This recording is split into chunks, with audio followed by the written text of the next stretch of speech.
Hello, very good morning to everyone, and good whatever time you are at in your time zone. This is 11 o'clock Sunday morning, Tibetan Buddhist Society of Canberra's regular meditation, followed by a Dharma talk. So thank you and welcome everybody joining me on Zoom as well as on Facebook and YouTube, whichever of the platform you are joining. So first of all, take a good space in your room to sit and do the calm abiding meditation, trying to sit still and bring your attention to one point of meditative concentration. And this gathers your thoughts and calm and clear, and this way you do a lot of tranquility and peace in your mind. So we always do this meditation first and then followed by a talk. So before we do that, we will join our hands together and do the refuge prayer. Oyenda Buddha Dharma Sangha Aitere Yedhan Lodam Bhavachu Ajivandala Ajare Adavadruve and Abu Adamazanga Ajere Vire Ladam Bhavachu Ajivandala Ajare Adavadruve and Abu Adamazanga Aitere Vire Ladam Bhavachu Ajivandala Ajare Vada Vadubi. May all beings have happiness and cause of happiness. May they be free from suffering and the cause of suffering. May they know power for happiness that know no suffering. May they dwell in equanimity, free from attachment, aversion, those near and far. May all beings have happiness and cause of happiness. May they be free from suffering and the cause of suffering. May they know power for happiness that know no suffering. May they dwell in equanimity, free from attachment, aversion, those near and far. May all beings happiness and the cause of happiness. May there be free from suffering and the cause of suffering. May there never from the happiness that no suffering. May there dwell equanimity, free from attachment and aversion to the near and far. So now we'll do the meditation, everyone. The meditation will be divided into 3 slots of 10 minutes. I use the gong to start, and during each of the 3 slots you have to use these 4S, the stillness of your posture, and you have to sit still and not move or get up or do anything, just sit still. Being able to sit still. And then second S is sincere motivation. You should sincerely, wholeheartedly do the meditation so that you know how to calm and control your thoughts, feelings, emotion. not just during this session, but for the sake of many people who will interact, so that we are very calm and gentle and skillful. With this sincere altruistic motivation, we sit in meditation. Third S is serene attention. The serene attention means you shouldn't just sit still and have a sincere motivation, but you've got to pay attention to one particular technique, such as scanning the posture. You should make sure the posture is correct. You should scan up and down from the gaze of the eyes to the tucked in chin and balanced shoulders, straight back, hands on the lap. All of this you should scan and correct and guard that. For instance, during the first slot. The second slot, you do the serene attention should be focused on the breathing in. When you breathe in, you stay with the in-breath. Then when you're permeating breath, you stay with the permeation. And when you exhale, and then count that as 1. Then you do the next round again. When you finish exhalation, count that as 2.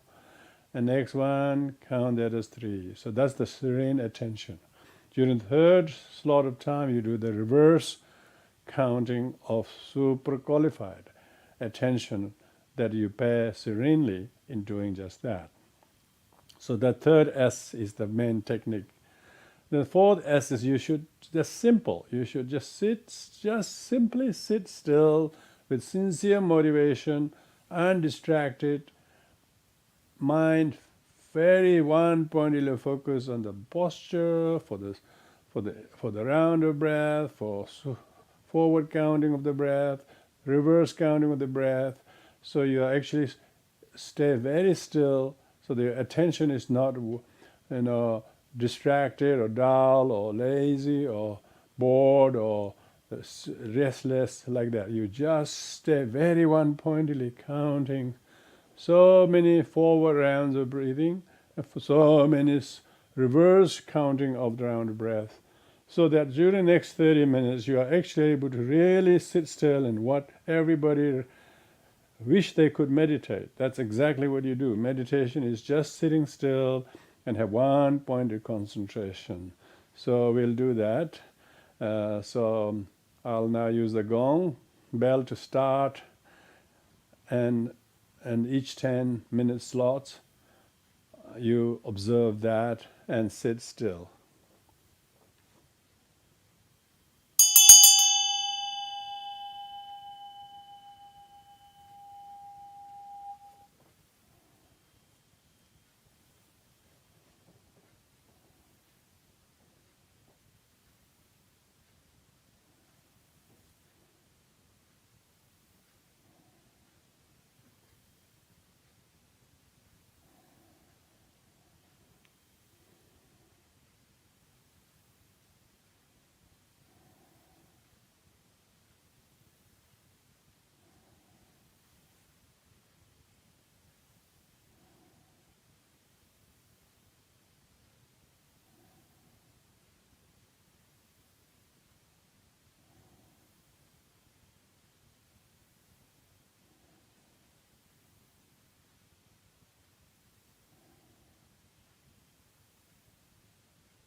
So welcome once again, everyone. So this morning's Dharma talk, the topic is story about Nanda and how his desire became useful for his liberation, as might have thought that his desire may have become cause of his downfall. So this story relates to Nanda. Nanda is, by the way, is a half brother of the Buddha. So he's a very well known. I wanted to focus some of these talks on early Buddhist stories and based on original sutras, discourses, because we as a Tibetan Buddhists tend to focus a little bit too much on the Tibetan stories and lineage masters and schools, which actually happened only after the 10th century. So it's quite, from the Buddhist point of view, it's quite recent. But we should go a bit further into the past history, how these teachings and the people associated with teachings are there in the Tibetan Buddhist literature. So what we call Kangyur or Tengyur are these texts actually has all the stories and the discourse sutras that Buddha gave. So this particular story relates to Nanda. Nanda is Buddha's half-brother. Half-brother in the sense Buddha's mother, Mayandevi, passed away only a week after he himself was born. So in order that the young Buddha Siddhartha will not be sort of without a mother, the king Suddhodana, Buddha's father, married second time to the sister of the deceased queen, so whose name is Prajapati Gautami. And so Nanda is Prajapati Gautami's son. So that's the identity who we are talking about. And usually we hear the story about how Nanda was very much in love with his would-be bride. The would-be bride of the Nanda is actually said to be his own sister. You know, in those days, Buddha himself married his cousin Yashodhara as a prince, and therefore marrying with relative was quite a common practice. This incestuous relationship actually were some of the causes of keeping the hereditary lineage alive, strong in most of the royal families. Anyway, so the Nanda was very much deeply in love with his would-be wife and Sundari. Her name is Sundari, means beautiful one. And he was going to marry.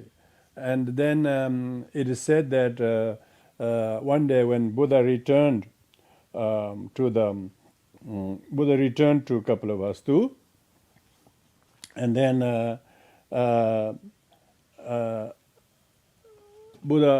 when Buddha returned to Kapilavastu, that's his home city, and there he was met by everyone, including Nanda and Buddha's his own son, and so on. And for some reason, Buddha actually asked Nanda when would he make the decision to join the order, as many of the young men after meeting the Buddha, they all become very inspired how their Prince Siddhartha has achieved enlightenment. And Buddha asked him, when are you going to join the order? He says, I'm deeply in love with my would-be wife. And so he says, I'm not interested.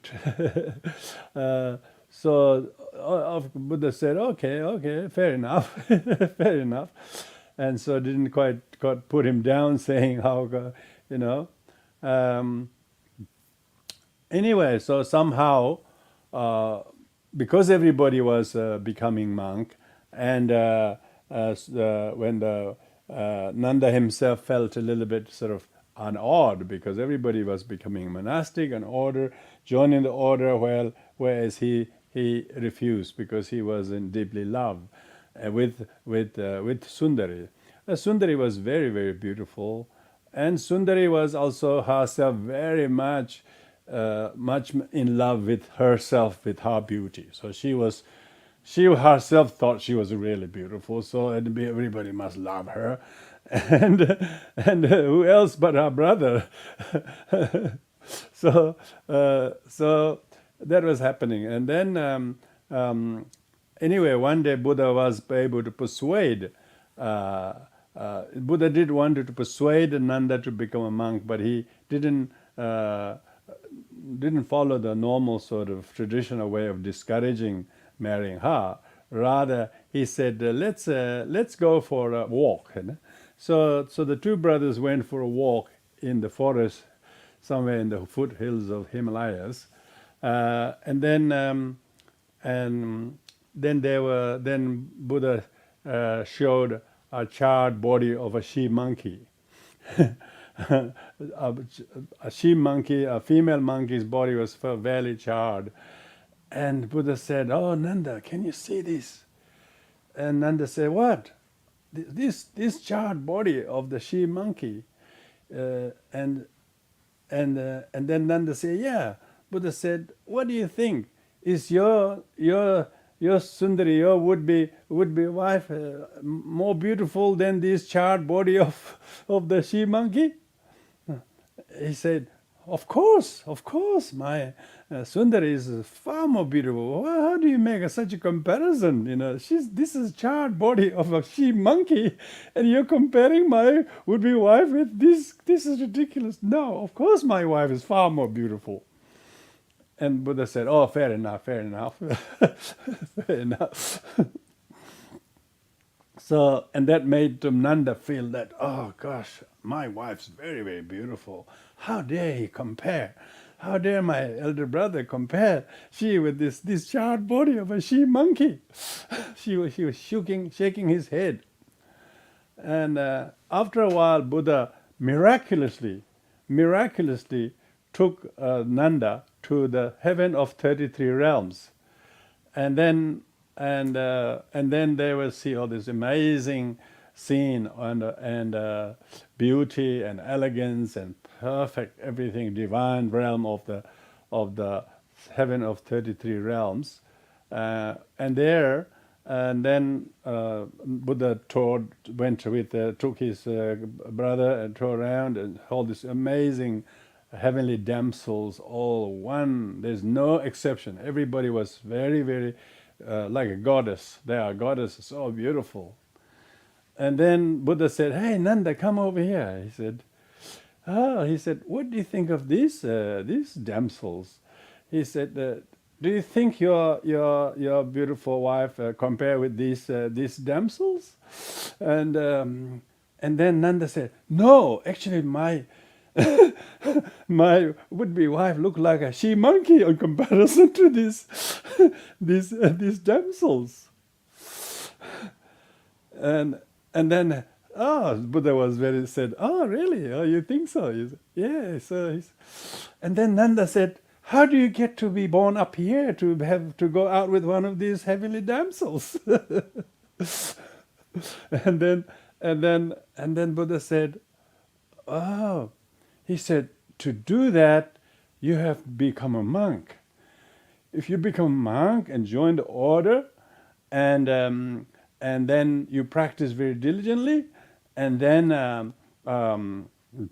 you will be reborn here. If you're reborn here, you can go out of one of these damsels." He says, "That's a good reason to become a monk."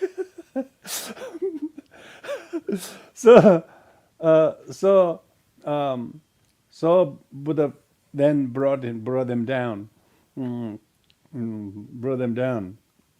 and then so anyway, so the story, I'll let that story be the background of the story, But now I wanted to go over the sutra, called Nanda Sutra, because there is a discourse about in relation to about the Nanda, and that was looks like the story actually begins somewhere that Nanda had already become a monk. Yeah, Nanda had already become a monk, having gone through that.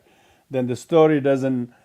Story tells about how Nanda was very unhappy as a monk, and so it says one time when the Buddha was living in Sravasti in the Anathapindika's monastery, one day Nanda, Nanda Buddha's half brother, informed a number of his other monks. He says, "I'm discontented with leading the life of a monk. I'm unable to endure this holy life. I'll give up the training and return to my worldly life." Then all the certain monks, they all told the Buddha. He says, look, your brother is very discontented and wanted to return to their life. And then the Buddha said to the bhikkhu, "Come, bhikkhus, in my name, please call Nanda. Bring him here." Then the monk said, "Very well, Reverend Sir." And then the bhikkhu approached the Venerable Nanda. He said, "The teacher calls you. You must come. You must come." "Very well, my friend." Then Venerable Nanda replied, and approaching the Lord, he prostrated himself and sat down on one side. And then the Buddha said to him, "Is it true, Nanda, that you informed the number of bhikkhus that you are discontented with leading the life of a monk and you wanted to return to their life?" And then the Nanda said, "Yes, Reverend Sir, that's true." And then the Buddha said, But why, Nanda? Are you discontented with leading the life of holy life?" And then Nanda said, "On departing from home, Reverend Sir, the Shakya girl, the loveliest in the land, with her hair half combed, looked up at me and said, 'May you return soon, Master.' Recollecting that, Reverend Sir, I'm discontented in leading the holy life. I'm unable to enjoy the holy life. I'll give up the training and return to the worldly life." Because remember, he was discouraged to stay with the she monkey. So now he's interested to become monk, to go join the heavenly damsel the next life. So that was his desire was twisted one way for this, another way that, and so he said, "I wanted to return to lay life." Then the Lord took the Venerable Nanda by his arm. Just as a strong man might extend his flexed arm or flex his extended arm, even so did they vanish from the world and appear among the devas of the 33 realm. That's the way I was telling you a story. Now, on that occasion, about 500 pink-footed nymphs, pink-footed nymphs, can you imagine? A nymph had come to pay respect to the Shakra, the ruler of the devas. And the Lord said to the Venerable Nanda, "Do you see the 500 pink-footed nymphs?" And then Nanda said, "Yes, sir." "What do you think, Nanda? Who is more beautiful, more fair fair to behold, more alluring, that Shakya girl, the loveliest in the land, or those 500 pink-footed nymphs?" "Reverend Sir, compared to these 500 pink-footed nymphs, the Shakya girl, the loveliest in the world, is like a mutilated she monkey that has had its ears and nose chopped off. She does not count. She's not worth a fraction compared to them. There's no comparison. These 500 nymphs are far more beautiful, more fair to behold, and more alluring." Rejoice, Nanda. Rejoice, Nanda. I guarantee that you will obtain 500 pink-footed nymphs. If, Reverend Sir, the Lord guarantees that I'll obtain the 500 pink-footed nymphs, I shall be content with living a holy life under the Lord. So then the Lord took the Venerable Nanda by the arm Even so, did they vanish from among the devas of the 33 realms and then appear in the back into the world of the Prince Jeta's grove. The bhikshus heard, it is said, that Venerable Nanda, Lord's half-brother, the son of his maternal aunt, is living a holy life for the sake of the nymphs. It is said that the Lord has guaranteed that he will obtain 500 pink-footed nymphs. Then the bhikshu friends of the Venerable Nanda went out about calling him hireling and menial, saying, "The Venerable Nanda is a hireling. The Venerable Nanda is a menial. He is living the holy life for the sake of nymphs. It is said that the Lord has guaranteed that he will obtain 500 pink-footed nymphs." Then the Venerable Nanda was humiliated, humiliated and ashamed and dismayed by his friends, calling him a hireling and a menial. Living alone, secluded, diligent, ardent, and resolute, he soon realized, even here and now, through his own direct knowledge, that in that unequal goal of the holy life, for the sake of which sons of the good family rightly go forth from home to homeless state, and entering it, he abode in it. And he knew, finished is birth, lived the holy life, done is what I have to done, there is no more of the state. And the Venerable Nanda became one of the Arhats.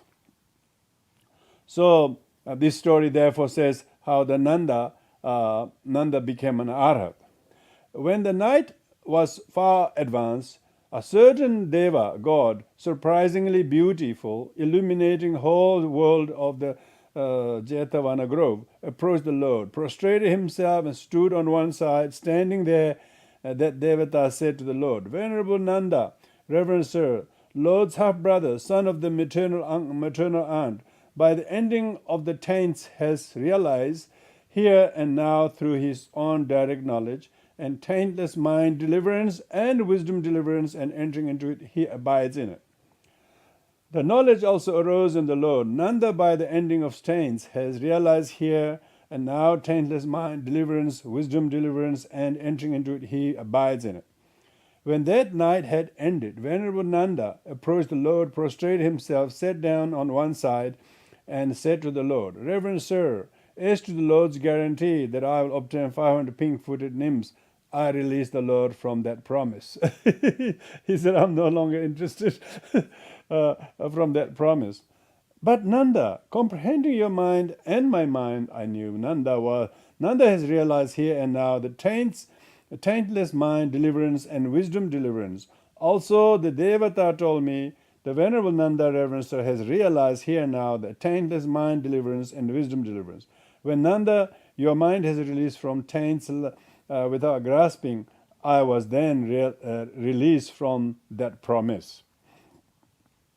So, then on realizing the significance, the Buddha uttered on that occasion these inspired statement, which became one of the words in the Dhammapada. That bhikshus who has crossed the mire, crushed the thorn of sensorial desire, and reached the distraction of delusion, is not perturbed by pleasures and pain. So that story tells about how Nanda's desire for his to marry his beautiful bride, his desire was not directly denounced by the Buddha, but Buddha used Nanda's desire. It's not so much the desire that is the cause of problem. It's the object to which you may have the desire can be changed. So the desiring for Sundari as his would-be wife was replaced by desiring to become born in the heavenly realm. And so it's the same desire, but objects of desire was changed, So this is which is very important. Sometimes we say that we have to renounce objects of desire, but actually it's not really object that you are renouncing. It is really renouncing the purpose of your desire. If your purpose of the desire, Buddha never said you should give up your would-be bride. He said, would you compare? How would you compare with she monkey? Then he said, oh, my Sundari was far more beautiful. So Sundari became very more beautiful. There's no hope, no wish to renounce Sundari. But when he made comparison Sundari with the heavenly nymph, pink-footed nymphs, then he wanted to desire the pink-footed nymphs. he could not think of desiring Sundari. Sundari was very, very beautiful. It is said that Sundari was so beautiful that everybody knew she was the most probably Miss Universe of Kapilavastu in those days. I don't know there was that, but she probably was the most beautiful girl in that day. She not only everybody desired her, but she loved her body so much, and she always spent hours looking in the mirror to her height, to her hairs, to her slimness, to her whatever beautiful features her body was, her eyelashes and everything. She couldn't believe how beautiful she was. And everybody, including her own would-be husband, became Buddha's disciple. And so she was in many ways feeling very aversive. She had this aversion to meet the Buddha. He's the one who made my husband to leave me. Because Nanda was considered to be also very handsome. Nanda, the most handsome, he probably was Mr. Universe. What are they? I don't know whether they call Mr. Universe they may be called Bachelor of the Year or something. Anyway, so Nanda himself was considered very, very, very, very beautiful. But interesting thing was that, everybody became Buddha's disciple, whether they became a monk or nun. And in the meantime, this Sundari was, of course, Buddha's half sister, if you really look at it, because it's the only father is different. Only the father is same, different mother. Mother's a sister, so the Buddha's own.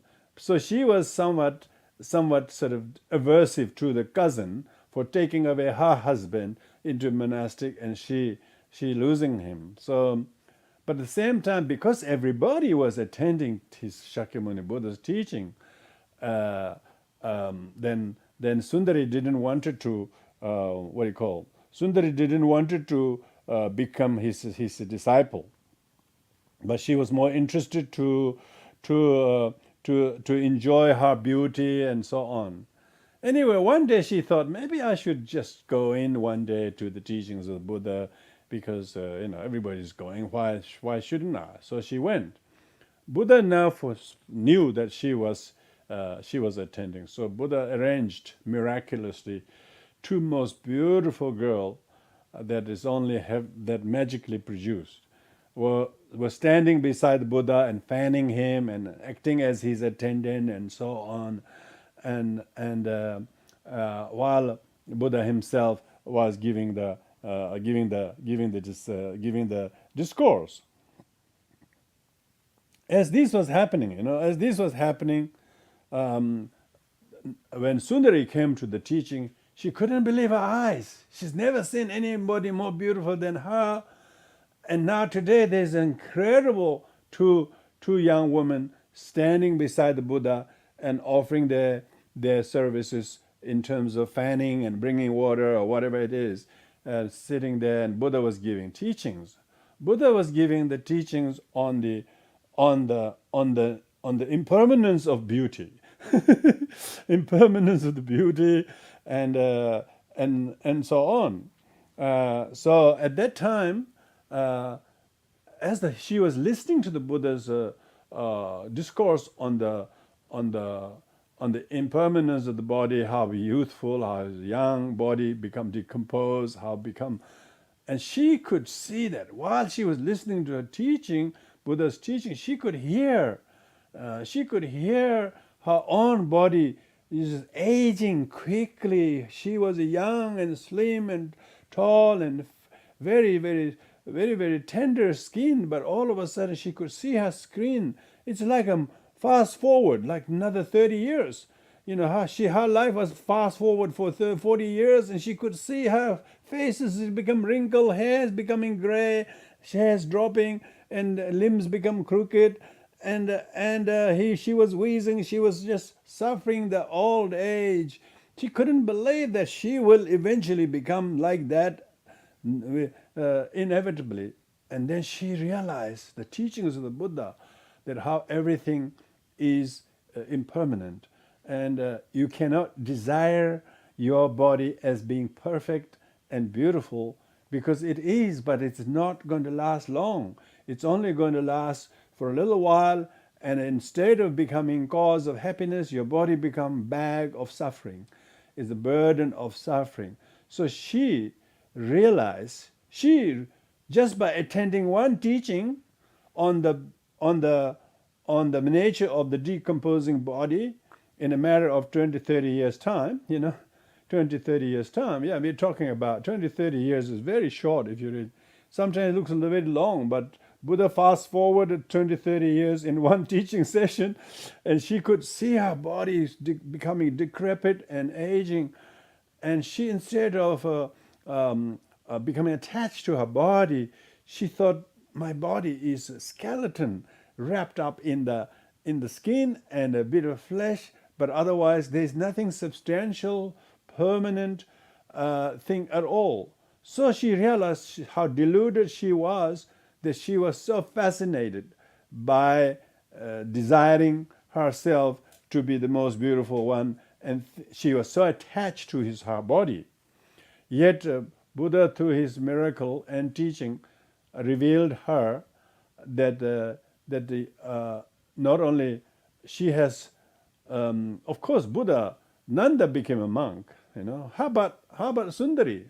Maybe Sundari was robbed of her lover, but Buddha actually did not spare her. She also, Buddha also used her desire, because she came to see the Buddha receive the teachings, because she also wanted to receive the teaching, which is another desire. So one is desiring to receive the Buddha, but the Buddha is desiring her to know the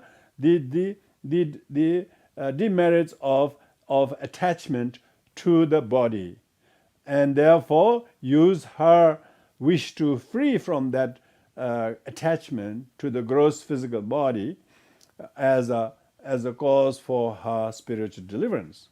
So it is said in that very first sermon that Sundari attended, she actually had the what we call enter into the stream entry, which is called quite a big first stage of the arhathood, sainthood, by listening to the Buddha talk about the nature of the human body.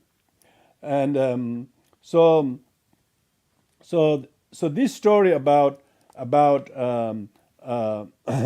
Buddha's half brother's wife is called. Her name is in the sutras does not mention about Sundari, but her actual name is Janapada Kalyani. She was meant to be married to Nanda, but Buddha's teaching to Nanda made him to give up Janapada Kalyani. But then we know that the Janapada Kalyani herself later on became later on became Arhat, because she was sort of accompanying Yashodhara and Prajapati Gautama. There's a lot of women there in the life of Buddha. Most of them are his family, royal family. And a lot of them were living very luxurious life and very, very young, and they're completely fascinated by their beauty and wealth and status. Of course, they were all there, but Buddha was able to use each and every one of their desire as instead of denouncing their desire, he taught them that the very thing they are desiring is undesirable, because undesirable in the sense there's nothing there that it is desirable for very long. It is desirable for a little while, So that's why it's important that when one does not no longer find something any desirable It's not the fault of the object. It's the nature of all conditioned phenomena. All conditioned phenomena happens like that. And so therefore, so when we are seeking teaching, we are also desiring teachings. We're desiring nirvana, we're desiring peace.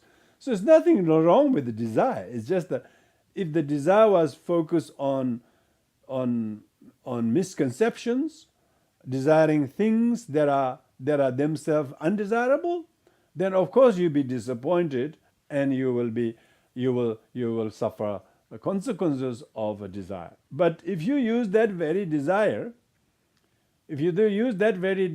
to attain liberation, freedom from suffering, and follow the path, and practice discipline, practice compassion, and so on, then it is that very desire you gain enlightenment. So, if, say, for example, if there is a ball of iron, if the ball of iron is like 50 kilos or something, if you're given that task to take this over the other side of the river, of course, if you try to carry that on your shoulder, it will drown you, because your aim is your desire is to take that one on the other side of the river. Yeah? So most people are drowned by not knowing what to do with the iron ball, and thinking that they should take the iron ball in the river and then the more they hold the iron ball, the more it will sink, and then not only the iron ball, also the person who's carrying. So most human beings are drowned by their desire because they don't know what to do with the desire. But the wise person who received the iron ball will not foolishly quickly go into the river carrying the iron ball. He will have to find a way how to get on the other shore by a skillful way of using the iron ball, not as a burden, but as a means. So he will just have to hit iron and flatten the iron, turn it into a dinghy. Turn it into a little dinghy boat, or little or big, I don't know, depending how much is needed. You just make into it will take a while before you can cross the water. So don't hurry. The idea is don't hurry, but try to look at the problem and whether you can find the solution in it, or you make the problem become a real problem. So in Nanda's case, without the Buddha teaching him how to beat the iron ball into a boat, he would have been drowned. He would have married a she monkey, so to speak. But Buddha showed his desire, which is like iron ball, can be flattened. So then the iron ball with a hammer, you heat it up, you turn it into flat iron piece, then make a little dinghy. Not only with the iron will float on the water, but you may shape into a boat. You yourself can go in it, and you can reach the other shore in style without anyone being lost or drowned. So likewise, the moral of the teachings today is how to use desire as skillful means. So the desire is not the problem. It's not knowing what to do with the desire is the story. So if we desire to aspire to benefit sentient beings, aspire to be compassionate to others, then you are showing attention to she monkey and making them happy, serve them, be kind to them, or maybe even become their husbands. Who cares? And then, of course, you're having someone to attend to, someone to love, to care for, wholeheartedly, not to possess them as your objects of indulgence, but rather to do good things for them and with them, then will gain enlightenment. So this is why in 9th century in Tibet, they discussed the question of whether to have lay teachers or monastic teachers in Tibet. Because the monastic Buddhism was basically a monastic orientated school in the old days as well as even today. But when lots of people became monk, and most of them did fall for she monkey, and and and couldn't continue as a monastic, and they thought it was a failure. They thought it was a disgrace, and yet everybody is doing just that. Most people did fall for she monkey because nobody taught them how to beat the iron into a boat, because they didn't meet many. Most of the Buddhist teachers were very orthodox. No, this is the only way.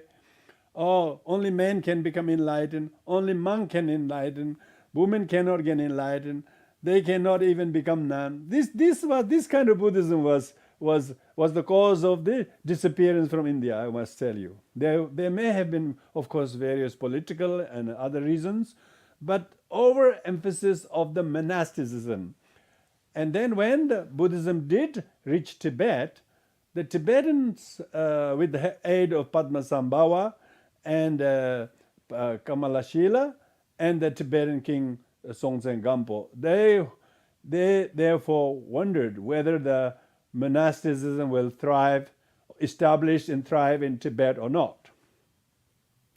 And both Padmasambhava and Kamalashila were Indians, and they were very interested whether Tibetans will be a suitable candidate to establish Buddhism, or particularly monasticism, in Tibet or not. And then they having seen the huge number of monks not being able to continue as a monk because of a desire, and therefore they wonder whether Tibetans will make a suitable candidate or not. So they selected 7 very bright boys to become monks, and they all became monks under the abbotship of Shantarakshita. Padmasambhava was there, and King Trisong Detsen was there. During this trio of this Khenlop Chosum, the first Tibetan monasticism was established. But nevertheless, the king and Padmasambhava, who are both laymen Buddhists, they said, look, we got to establish two kind of streams of Buddhism. That's a monastic stream of Buddhism, and white-robed layman Buddhism, so that people do not have to pretend as if they are monastic but not monastic, but let the layman also practice as a layman without having to take a serious monastic vows like celibacy, but yet at the same time practice Dharma and practice as a layman. So they understood that the story of Nanda and Nanda's desire, how Nanda's desire was skillfully taught by the Buddha. Likewise, those people who seek to practice Dharma while they live as an ordinary worldly life, as a householder, but nevertheless the aim of living life even as a householder is to practice Dharma for the benefit of all sentient beings. So it's not so much that you can become monks for the sake of you looking holier than everybody else. That wasn't the desire at all. In quite a lot of the time when become in Buddhism monastic seems like as soon as the boy become ordained, family, parents all prostrate to him, and things like that. They do that, but yet the boy that is in robe rage. He's not feeling comfortable in the robe. He never knew what he was getting into because he never knew that. That was a completely peer pressure of the family. So in Tibetan Buddhism, like in Theravada, there's a huge pressure from the uncles and fathers and parents for the young boys to become a monk without having any experience with the she monkey.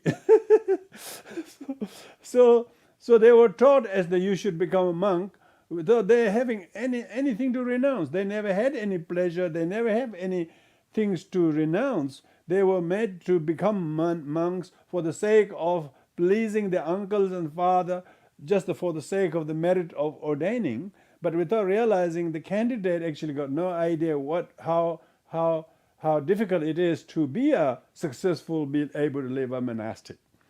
So in Tibetan Buddhism, you have so huge different lineages where others, quite a lot of them, like Nyingma and Kagyu, Sakya to the extent, have many householder lamas and monks. Lamas, and they are all practitioners and very knowledgeable, trained just as well.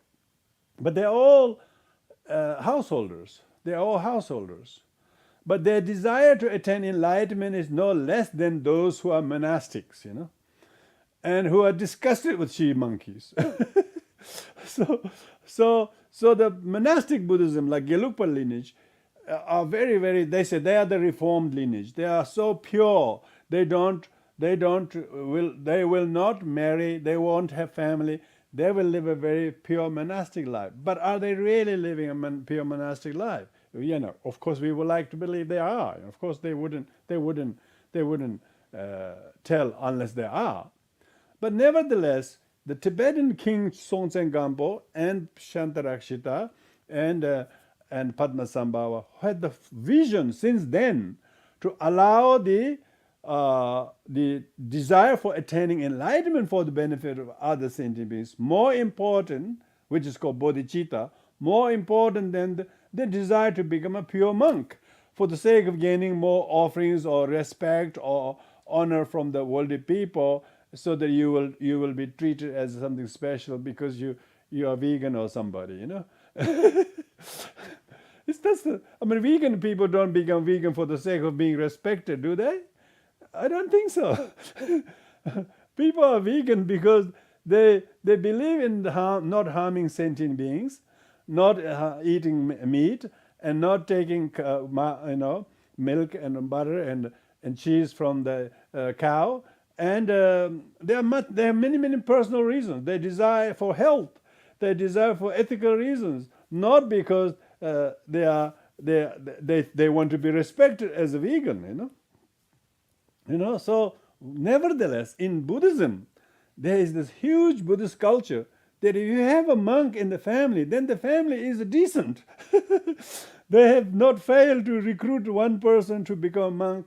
But actually, the people in the monk robes are not often happy, just exactly like the story of Nanda. Nanda, remember, told his friends, I'm not happy. I want to return to lay life, because he could not make the sense of it, because he could not, he still have ordinary desire. He has need. He want a home. He want friends. He wanted to enjoy doing simple things that the body can do. But if these are all denied and everybody is pretending as they have no desire, it's a hypocrisy. Therefore, this huge case for this hypocrisy of being a pure monastic but pretending as one is, and this is the cause of all the problems. So that's why King Chisong Detsen, Shantarakshita, Padmasambhava allowed this Gokar Janglo De, means the white-robed householders sort of strand of Buddhism, which is Nyingma, Kagyu, and Sakya, what we call. These three lineages are all tolerated. We have some of the even head of the lineages are all householders. They keep the hair very long. They have wife, they have family. But what they do is incredible. They just formidable energy goes to train and teach and propagate the Dharma unfailingly, without any controversy, because there is no pretension in thinking they have no desire, and thinking they have to.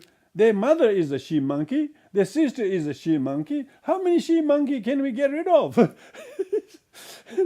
So we have to be kind to the old she monkey as a mother, young she monkey as your sister, younger she monkey as your daughter, as the Mahayanis.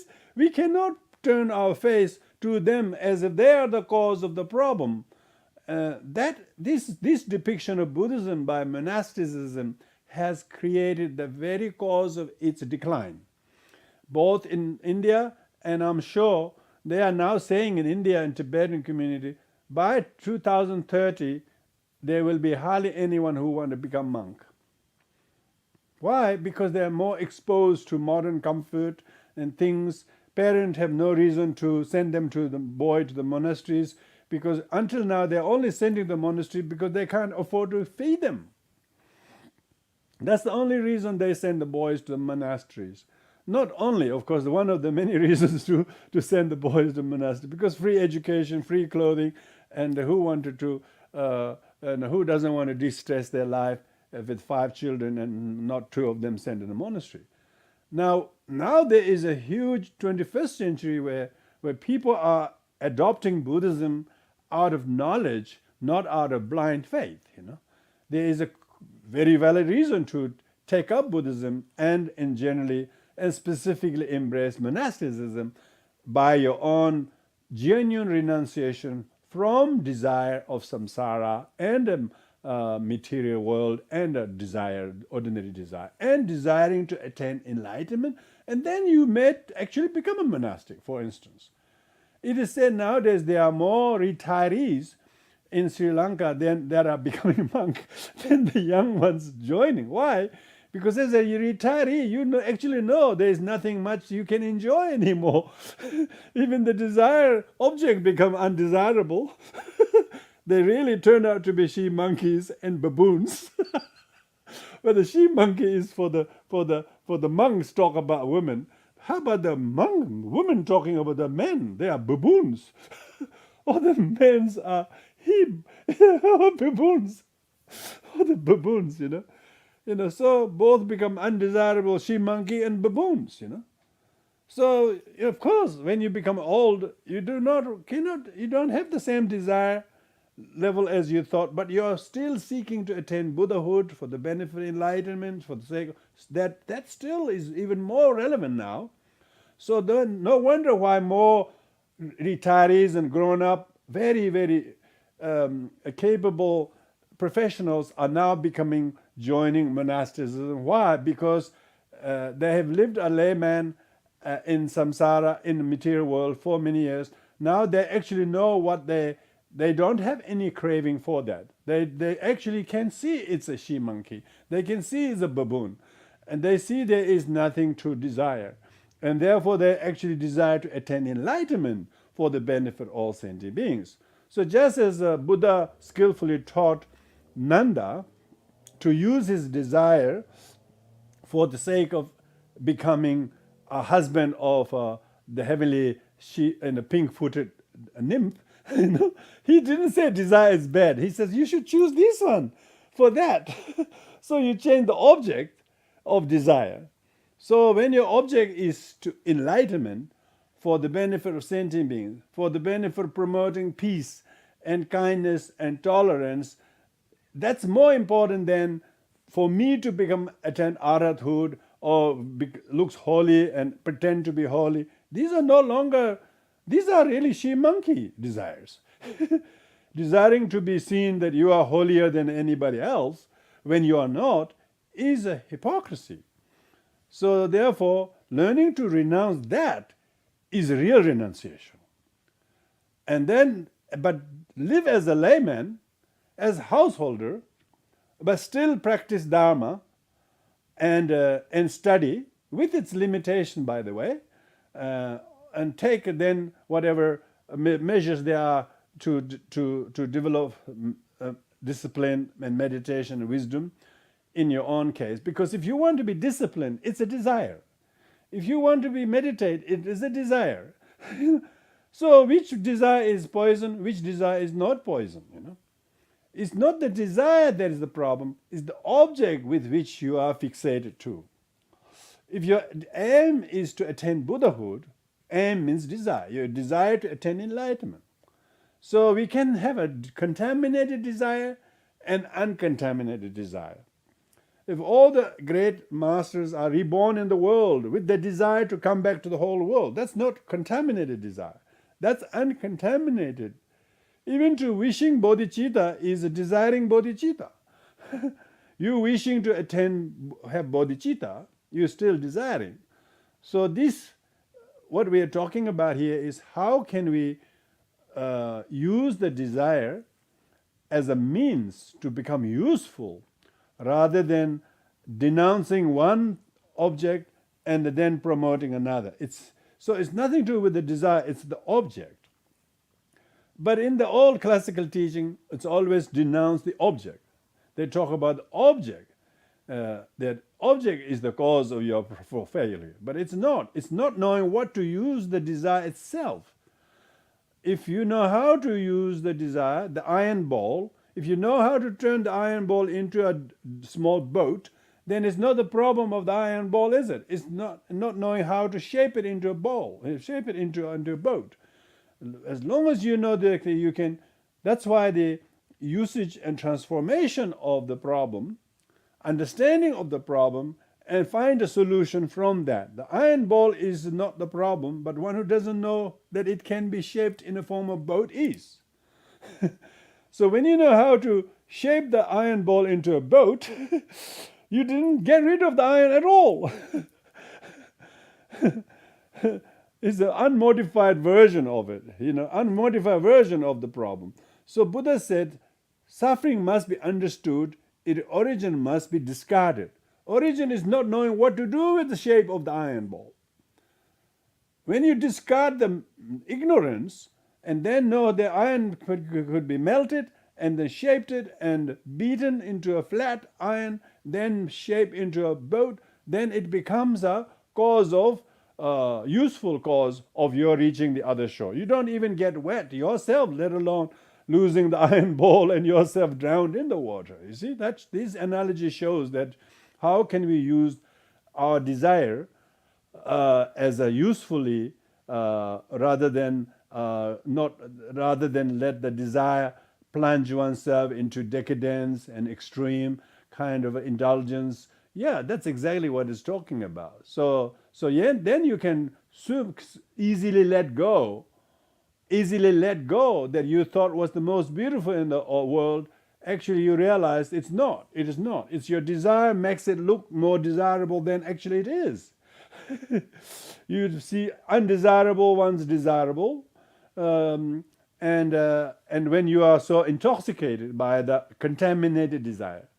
But when you are able to understand, wake up and become sober, then you have the uncontaminated desire to benefit sentient beings by promoting loving kindness, compassion, because otherwise there's a one thing that people can't relate is that monastics are very cold and they're very unfriendly. They almost treat you as though you are a danger to them. And when you have that kind of almost like you can't be with somebody and you can't do this, all this you cannot, makes people very inaccessible to Dharma. They can't relate to that. I'm not saying majority like that. Traditional Buddhists still would love to have people in robes because they're worshipping robes, remember? They're not really worshipping the ideal of the teachings. So there's the robe worshippers and the Dharma worshippers, two very different things. And so there's a sort of form of how to, we can say, not secularizing Buddhism. You don't need to secularize Buddhism, but we need to understand Buddhism, how we can not create a caste system within Buddhism. Like in India, Buddha thought he left caste system, but monasticism created a caste between monastic and non-monastic. Within the monastic, male and female, caste system between male and female, and then the layman is basically outcast. And if you're female, it's even more outcast. So this is the problem that Padmasambhava and King Trisong Detsen and Shantarakshita foresaw when Buddhism was allowed to practice with this true strand. Now in the 15th century when Tsongkhapa saw this, he thought we need reform and we need to have more pure monastic tradition, and the other three was treated as if they're not quite pure. So this is the main reason why the different schools has been formed. But in actuality, everyone is still practicing Mahayana Buddhism. who said Mahayana Buddhism's thing to renounce is not people or human or sentient beings, rather to renounce selfishness. Mahayana's renunciation is but selfishness. Theravadan level practice renunciation is objects of desire. And the Vajrayana's renunciation is neither the object, nor the attitude, but the wrong view. The wrong view that you're ordinary she monkey. But we are all Dharas, all Dharas. Everybody is Dharas. Everybody is Buddhas. So renouncing the impure perception is what Vajrayana model of practicing. So if you're renouncing the impure perception, you're desiring pure perception, isn't it? If you're renouncing selfishness and you're cherishing bodhicitta, you're desiring bodhicitta, isn't it? See, there's always desire there. If you're renouncing she monkey and you're wishing to attain nirvana for yourself, you're desiring nirvana. So you're still desiring nirvana, you're desiring bodhicitta, you're desiring pure perception. You still can't do without desire. It's just question is whether that desire is skillfully used for the sake of delivering oneself and others to the other shore, rather than let the desire drown you into the river instead of taking you on the other side. So hopefully this will illustrate you how we also, when we practice Dharma, just like the Buddha assisted his half-brother Nanda, the desire can be useful if you know how to direct it for the right purpose. It's not the abandoning of the desire, because ultimately there is no desire. Desire doesn't exist, And desire doesn't exist like a thing you can buy at shops. Desire is sentient being. I and me, I want this. Because as long as there's I, there will be desire, And until we can put out this fire of I and me and mine, the desire will persist.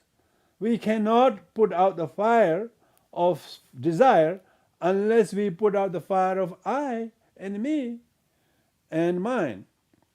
And that might be for a little while, it might. You can't put out that fire very easily. So keep the fire burning for a good reason. This is the main thing. Keep the fire burning for a good reason, rather than putting out together for the sake of being the first one to do that, So in the Lojong teaching it says, do not try to be the first one to reach the summit, but remain with the flock and help them to find the way how to cross the river. So with this we'll conclude here. Thank you, everybody. So this is a story about how Nanda, the half-brother of Buddha's desire, instead of becoming a problem, became a very useful cause for his liberation to attain arhathood. So with this we'll stop here. Thank you very much, everyone. We'll do the dedication of merits.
Thank you, everyone.